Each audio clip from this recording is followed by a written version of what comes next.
कुछ क्वेरीज जो बच्चों ने हमसे की भी हैं और कुछ ऐसी इश्यूज जो हमने आइडेंटिफाई किए हैं वो सारे मैं आप लोगों से आज शेयर करूंगा और उम्मीद करूंगा कि आप उनको ध्यान पूर्वक फॉर्म फिल करेंगे। ये जो कांस्टेबल्स की भर्ती है इसमें 5500 पदों का एडवर्टीजमेंट हमने किया है। इसमें 4500 मेल कांस्टेबल, 600 फीमेल कांस्टेबल और 400 रेलवे पुलिस के पद हैं। रूटीन में बच्चों की जो क्वेरी आई है उसमें सबसे पहली क्वेरी है एज रिलैक्सेशन को लेके। तो मैं आप लोगों को क्लैरिफाई कर दूं, एज रिलैक्सेशन जिन बच्चों ने एडवर्टीजमेंट नंबर 14 ऑफ 2024 में जिन लोगों ने फॉर्म फिल किया था और वो वैकेंसीज गवर्नमेंट ने विड्रॉ कर ली थी, उन सब बच्चों को एज रिलैक्सेशन की फैसिलिटी मिलेगी। आप उसमें एज रिलैक्सेशन के लिए मान्य है। जिन बच्चों ने एडवर्टीजमेंट नंबर 14 में अप्लाई किया था उनका एज कैलकुलेशन 1 सितंबर 2024 को होगा और जो बच्चे इस नई एडवर्टीजमेंट में जिसका पोर्टल 11 जनवरी को ओपन हो रहा है उसका जो एज कैलकुलेशन है वो 1 जनवरी 2026 से होगा। फ्रेश एडवर्टीजमेंट में जो बच्चे एलिजिबल हैं नए सीईटी के थ्रू, तो एज रिलैक्सेशन एज पर रिजर्वेशन कैटेगरीज के अकॉर्डिंगली जो एज रिलैक्सेशन है वो सभी को मिलेगा। लेकिन बाकी जो एज रिलैक्सेशन है वो सिर्फ पुरानी एडवर्टीजमेंट के अकॉर्डिंगली ही मिलेगा। कुछ बच्चों ने हाइट रिलैक्सेशन पे भी क्वेरीज की हैं फिजिकल स्टैंडर्ड को लेके। तो अगर मैं फीमेल्स की हाइट की बात करूं तो जनरल कैटेगरी की फीमेल्स के लिए जो हाइट का क्राइटेरिया है वो 158 सेंटीमीटर है और रिजर्व कैटेगरी की जो फीमेल कैंडिडेट्स हैं उनका 156 सेंटीमीटर। और जो रेस होगा उसमें 1 किलोमीटर फीमेल्स के लिए 6 मिनट्स में कंप्लीट करना है। Height for male candidates 170 centimetre for general category, 168 centimetre for reserve category और जो रेस का पैरामीटर है 2.5 किलोमीटर इन 12 मिनट्स। एक्स सर्विसमैन के लिए 1 किलोमीटर को 5 मिनट में करना। एक क्वेरीज आई है मैक्सिमम फीमेल कैंडिडेट्स की कि कुछ पैरामीटर्स जो रेस को लेके है कि कुछ प्रेग्नेंट वुमेन्स होती हैं इस टाइम पे, तो उनके आप सब सर्टिफिकेट्स हमें देंगे, मेडिकल सर्टिफिकेट्स देंगे। उसके बाद आप एग्जम्पशन है, लेकिन ज्वाइनिंग से पहले आप लोगों को वो रेस का जो क्वालिफाइंग क्राइटेरिया वो कंप्लीट करना पड़ेगा। पीएमटी पीएसटी के टाइम पे अगर किसी का प्रेगनेंसी का कोई डॉक्यूमेंट सबमिट करेंगे कमेटी के सामने तो आपको एग्जम्प्ट कर दिया जाएगा for the time being. ESM, DSM और डीडीईएसएम के सर्टिफिकेट्स को लेके कुछ बच्चों की क्वेरीज हैं। एक्स सर्विसमैन में आपको सीईटी के टाइम पे आप लोगों ने ड्यूरिंग सर्विस भी अप्लाई किया है एक्स सर्विसमैन ने, लेकिन सेकंड स्टेज एग्जाम में आपको डिस्चार्ज के बाद ही आप अप्लाई कर सकते हैं। अगर डिस्चार्ज सर्टिफिकेट आपके पास है तो आप सेकंड स्टेज के एग्जाम के लिए एलिजिबल है। और डिपेंडेंट ईएसएम एलिजिबिलिटी सर्टिफिकेट आपका इशूड और रिन्यूड आफ्टर 12 जनवरी 2025। ये सभी लोग आप ध्यान से इसको नोट कर लें। जो एडवर्टीजमेंट नंबर 14 2024 और एडवर्टीजमेंट नंबर 1 2026, इन दोनों में जो डेट है वो सेम है।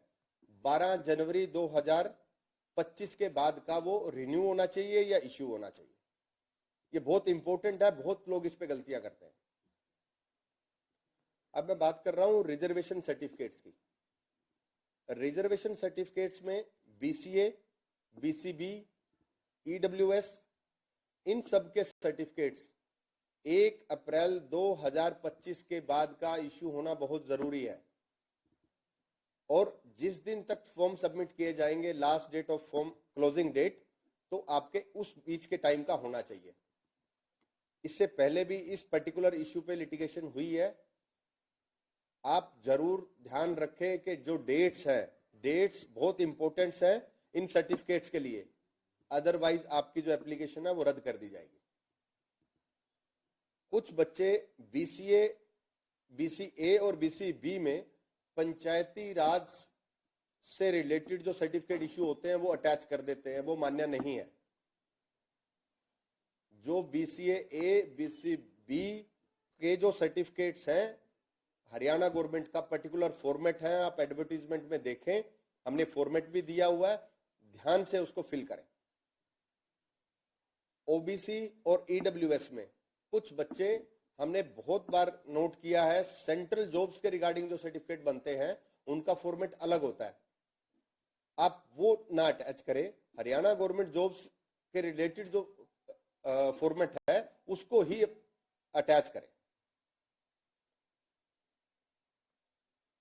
डीएससी और ओएससी के जो सर्टिफिकेट्स होंगे वो 13 नवंबर 2024 के बाद के बने हों,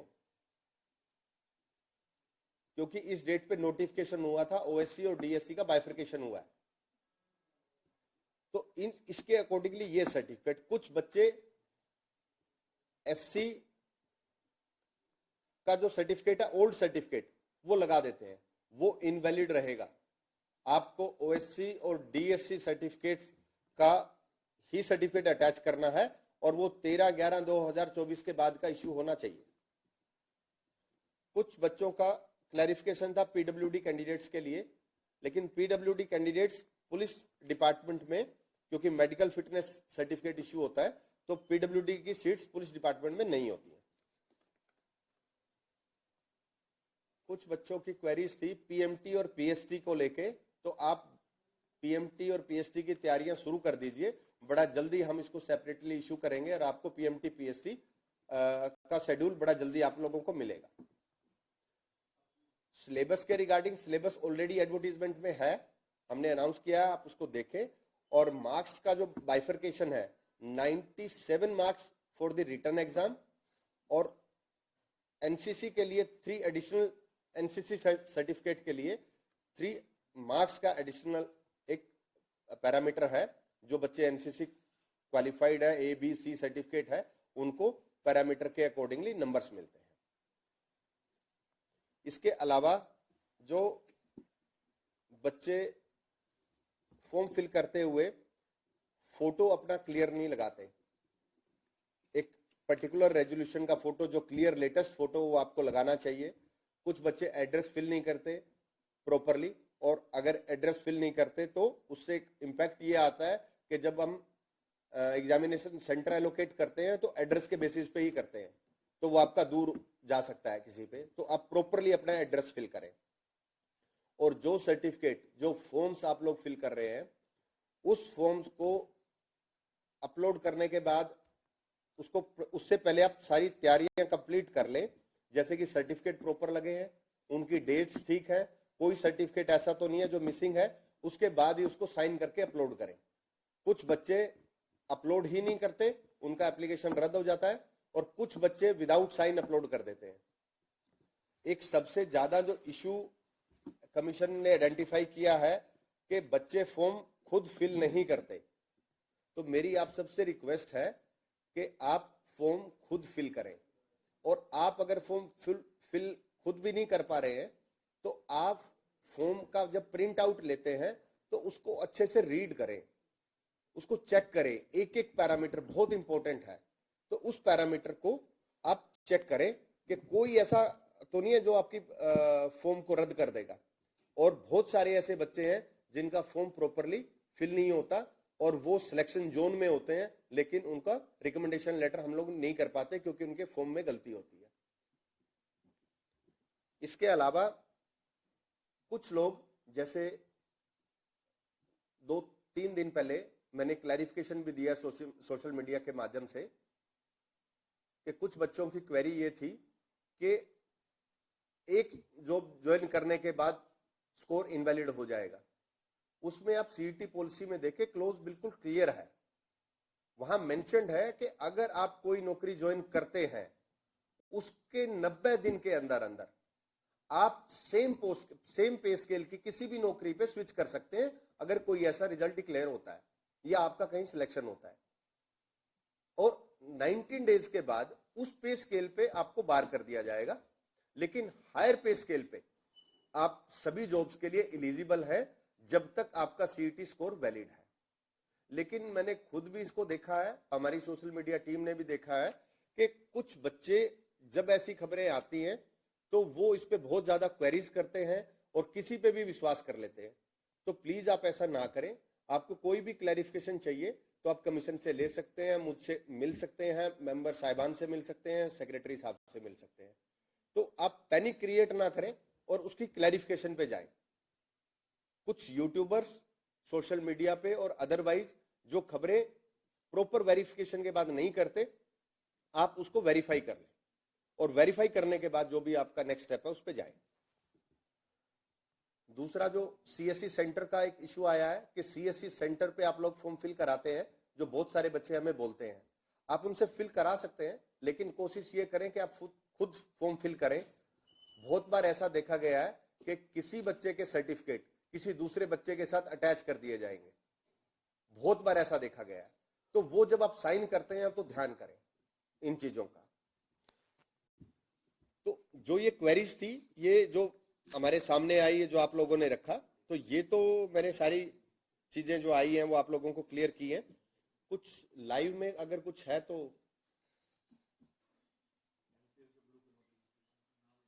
ओके।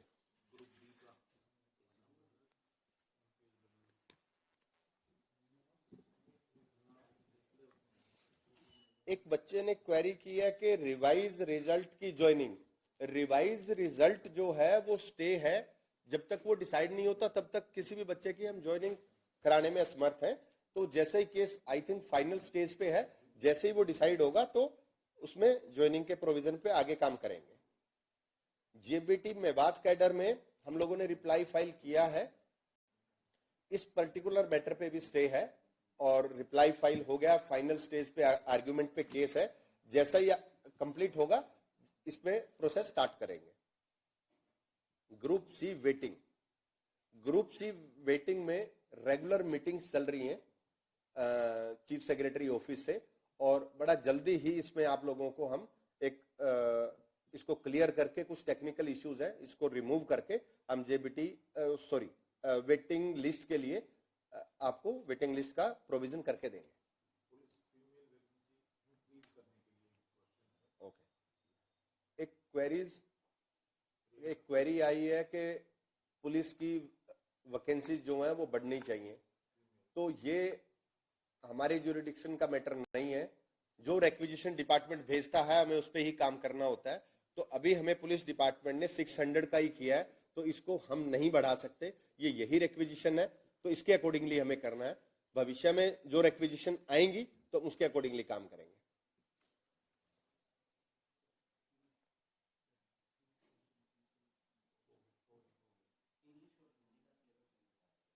इंग्लिश और हिंदी का पुलिस भर्ती में सिलेबस के रिगार्डिंग, सिलेबस एडवर्टीजमेंट के साथ है और उसमें लिखा हुआ है कि इसका बाइफर्केशन क्या होगा। उस सारा बाइफर्केशन एडवर्टीजमेंट में आप उसमें देखिए, उसमें हिंदी इंग्लिश सभी बाइफर्केशन उसमें है। तो आप प्लीज जो एडवर्टीजमेंट में जो सिलेबस है उसको अच्छे से ध्यान से पढ़ें।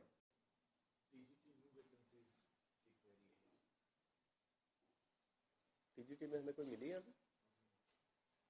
टीजीटी की कोई वैकेंसीज हमें रिसीव हुई? टीजीटी के लिए एक क्वेरी आई है कि टीजीटी में न्यू वैकेंसी कब तक आएंगे। अभी तक हमारे पास टीजीटी की कोई भी वैकेंसी रिक्वेजिशन है वो रिसीव नहीं हुई है। जैसे ही रिसीव होंगी तो उसमें नेक्स्ट प्रोसेस स्टार्ट होगा।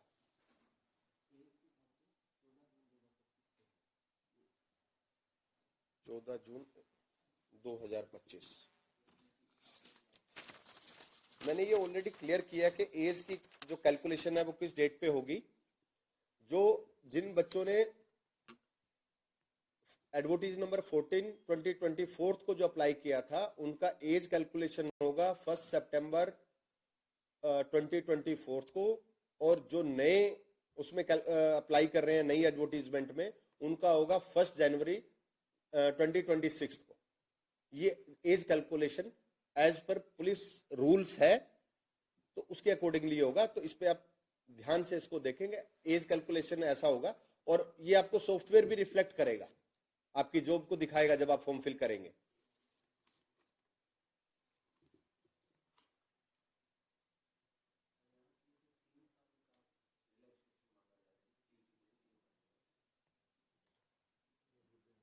एज रिलैक्सेशन के रिगार्डिंग मैटर कमीशन ना तो एज रिलैक्सेशन दे सकता, ये सरकार का काम है।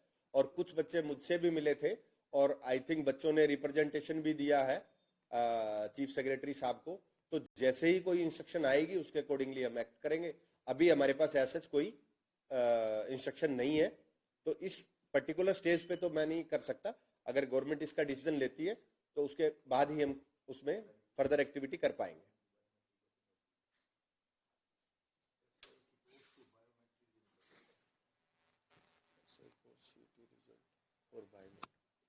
एक बच्चे का सीईटी रिजल्ट से बायोमेट्रिक में कुछ बच्चों के बायोमेट्रिक नहीं हो पाए थे, उन सभी बच्चों के स्कोर कार्ड में हमने मेंशन किया है और बड़ा जल्दी आप लोगों को शेड्यूल देंगे। आपको जनवरी में भी हो सकता है और फरवरी के फर्स्ट वीक तक हम इसको स्टार्ट कर देंगे। तो आपको बायोमेट्रिक के लिए वेरिफिकेशन के लिए कमीशन एक शेड्यूल जारी करेगा और आप प्लीज उसमें आके बायोमेट्रिक करवाएं।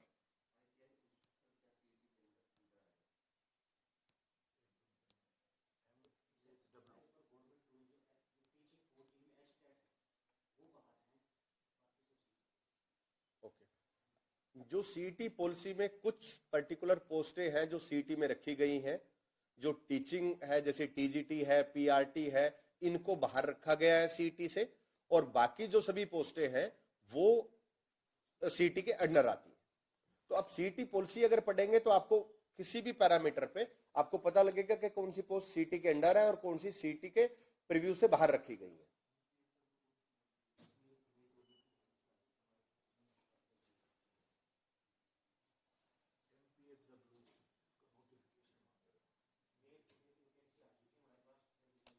इसमें तो नहीं कर रहे हैं हम आज वाली में। इस साल में हमने 5500 वैकेंसीज तो ऑलरेडी एडवर्टाइज कर दी हैं। आज हम 3112 और पोस्टें एडवर्टाइज कर रहे हैं जो पीछे विड्रॉ की थी।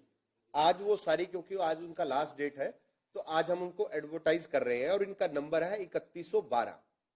अगर उसमें से मेन जो मैं पोस्टें बोलूं, एक फिटर की पोस्ट है, ड्राफ्टमैन की पोस्ट है, ऑटोकैड की पोस्ट है, फॉरेस्टर है, स्टेनो है, ऑपरेटर है, ऐसी नंबर ऑफ पोस्टें हैं जिनका नंबर है 3112। वो आज हम एडवर्टाइज कर देंगे। तो तकरीबन 8800 के आसपास एडवर्टीजमेंट हो जाएंगी आज कंप्लीट, 5500 पुरानी और ये। तो आप लोग सारे पीएमटी, पीएसटी और ये बाकी पोस्टों की तैयारी करिए। इनका शेड्यूल हम जल्दी जारी करेंगे। और जो इसके अलावा भी हमें कुछ रिक्वेजिशन रिसीव हुई है, तो बड़ा जल्दी आपको उनका भी एडवर्टीजमेंट आपको आने वाले दिनों में देखने को मिलेगा।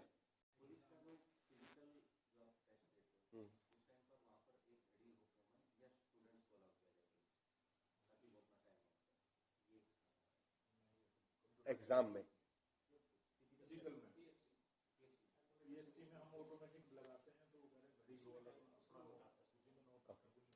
कुछ बच्चों की क्वेरीज है कि वहां पे टाइमिंग के लिए घड़ी लगी हो जब आप पीएम रेस के लिए जाएंगे पुलिस डिपार्टमेंट की भर्ती के लिए। वो पॉसिबल नहीं है क्योंकि आपकी टैग लगा होता है, एक चिप लगी होती है आपकी बॉडी में, जो जैसे ही आप एंटर करेंगे तो आपको उस पर टैग करेंगे और उससे ही, क्योंकि फ्रैक्शन ऑफ सेकंड्स भी कैलकुलेट करते हैं, तो घड़ी से वो कैलकुलेट ही नहीं हो पाएगा। तो आप अपनी तैयारी रखें और आपको आइडिया होता है कि मैंने 2 किलोमीटर जो रेस है, जो बच्चे तैयारी करते हैं उनको टाइमिंग पता होती है कि मैं 2 किलोमीटर इस पैरामीटर पे कंप्लीट कर लूंगा। तो आपके इलेक्ट्रॉनिक वो जो डिवाइस है उससे ही ट्रैक हो सकता है, अदरवाइज वो फिजिबल ही नहीं है।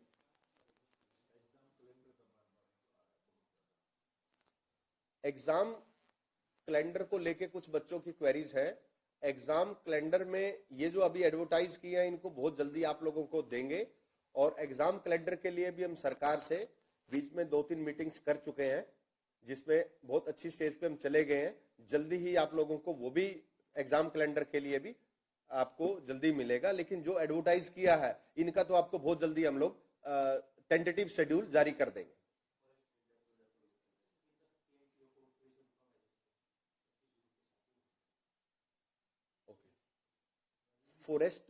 फॉरेस्ट रेंजर का जो रिजल्ट है, फॉरेस्ट रेंजर में पीएमटी पीएसटी हो चुका है, लेकिन क्योंकि बीसीए ए और बीसीबी का जो रिजल्ट स्टे हुआ है ये उसके बाद डिक्लेयर होगा।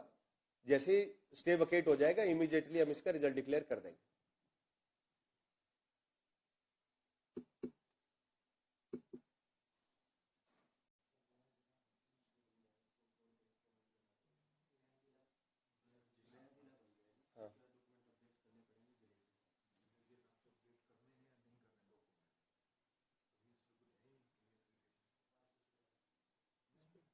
क्या फर्क पड़ेगा?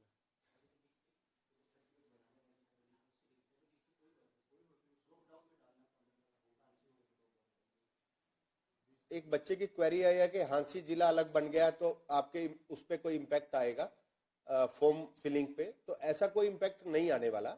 आप हिसार से भी भर सकते हैं, हांसी से भी भर सकते हैं, वो तो सिर्फ आपका एड्रेस है, बाकी पैरामीटर पे किसी पे कोई इम्पैक्ट नहीं आएगा। तो ऐसा कुछ भी नहीं है, इस पे आपके रिक्रूटमेंट प्रोसेस पे जिला बनने से कोई इम्पैक्ट नहीं आने वाला।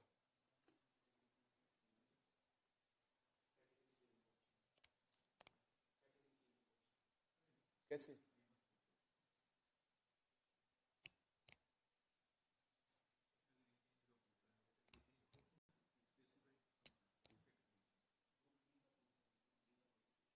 ग्रुप डी का जो ग्रुप डी का सीईटी एग्जाम, ग्रुप डी के सीईटी एग्जाम में जैसे आप लोगों ने सोशल मीडिया पे भी देखा है, हमारी तैयारियां चल रही हैं। तो बड़ा जल्दी आप लोगों का हम पोर्टल लॉन्च करेंगे जिसमें आप एप्लीकेशन वो कर पाएंगे। उसके बाद शेड्यूल जारी करेंगे, और बहुत सारे बच्चों को ये क्लियर है क्योंकि कुछ डिपार्टमेंट ने नोडल अफसर भी अपॉइंट कर दिए हैं। तैयारियां लास्ट स्टेज पे हैं, जल्दी ही आपको पोर्टल ओपन हम लोग करेंगे।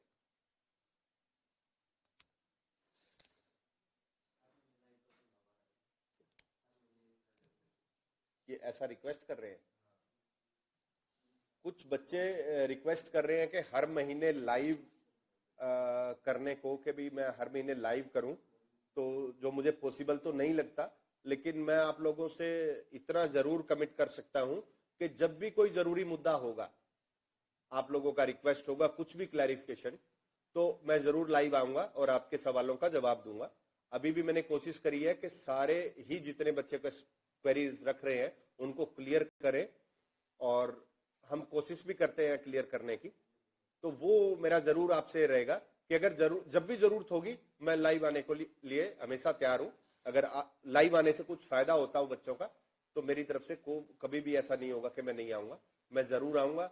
हर महीने लाइव आना ये थोड़ा सा मुश्किल हो जाएगा, लेकिन जब भी जरूरत होगी तो मैं जरूर आऊंगा।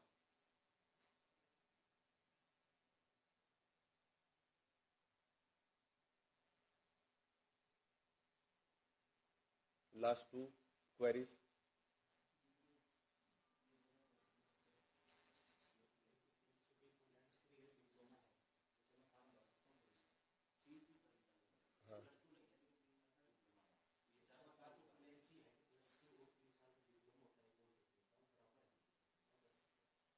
एक बच्चे की क्वेरी है कि कुछ बच्चों की क्वेरीज है कि मैं +2 पास नहीं हूं, लेकिन 10th के बाद मेरा 3 साल का डिप्लोमा है। तो डिपेंड करता है कि डिप्लोमा किस चीज का है, क्या है, डॉक्यूमेंट्स पे देख के। लेकिन ओवरऑल मैं एक चीज कह सकता हूं, अगर 10वीं के बाद कोई डिप्लोमा 3 साल का है तो इक्विवेलेंसी होती है, तो इक्विवेलेंसी के अकॉर्डिंगली +2 वो बच्चे अप्लाई कर पाएंगे। लेकिन ये सब्जेक्ट टू सब्जेक्ट वेरी करेगा कि आपका किस चीज का डिप्लोमा है, कहां से है। लेकिन ऐसा पैरामीटर है आपके, अगर 3 साल का डिप्लोमा है तो आप उसमें एलिजिबल हो सकते हैं। तो आप सर्टिफिकेट चेक कर लें, और कोई ऐसा पर्टिकुलर है तो कमीशन में आके विजिट कर लें, कमीशन में हम लोग आपको क्लैरिफाई कर देंगे।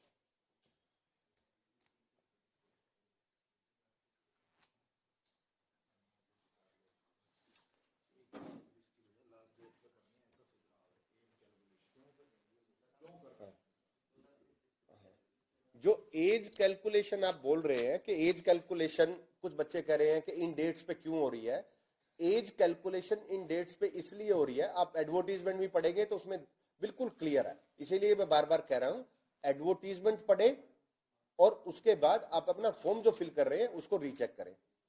डेट एज जो कैलकुलेशन है वो पुलिस रूल्स में डिफाइंड है कि पुलिस रूल में जब भर्ती होगी किस डेट को काउंट होगा, जिस महीने में भर्ती होगी जब भी होगी उसकी फर्स्ट डेट को एज कैलकुलेट करेंगे, ऐसा पुलिस रूल्स कहते हैं।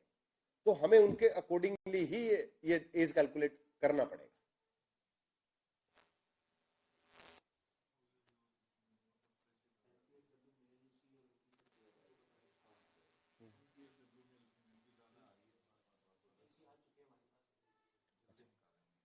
एमपीएसडब्ल्यू मेल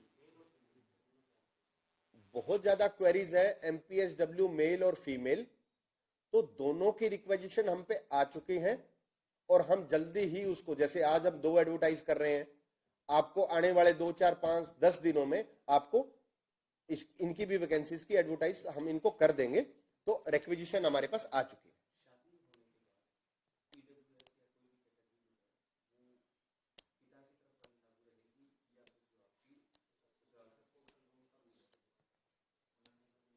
हर डिपार्टमेंट में अलग अलग है।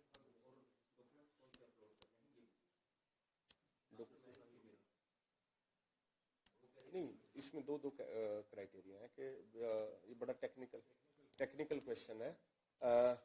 अब शादी के बाद के कुछ ईडब्ल्यूएस के वो कर रहे हैं, ये काफी टेक्निकल क्वेश्चन है।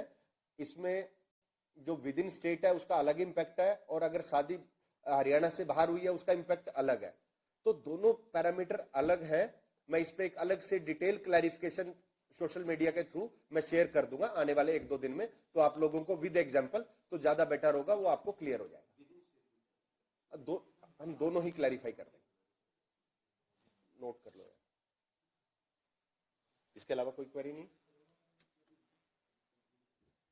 हमने कोशिश की है कि मैक्सिमम बच्चों की क्वेरीज को एड्रेस करें और मुझे लगता भी है कि शायद हमने मैक्सिमम क्वेश्चंस लिए हैं बच्चों के। तो मेरा अंत में आप लोगों से यही उम्मीद है, हम ऐसे ही बीच बीच में आते रहेंगे, आप लोगों के साथ चीजें शेयर करते रहेंगे, लेकिन मैं आपसे उम्मीद करूंगा कि आप कमीशन के साथ खड़े रहे। आप लोगों के बिना हम बहुत अच्छा काम नहीं कर पाएंगे। अगर बच्चे कमीशन का साथ देंगे तो हम टाइमली रिक्रूटमेंट भी कर पाएंगे और बहुत ऐसी चीजें हैं जो बच्चे हमें बताते हैं। आप हमें सजेशन भेजते रहें, फीडबैक भेजते रहें और बीच बीच में जब भी ऐसी कोई रिक्वायरमेंट होगी तो हम आपके साथ लाइव में चीजें शेयर करते रहेंगे।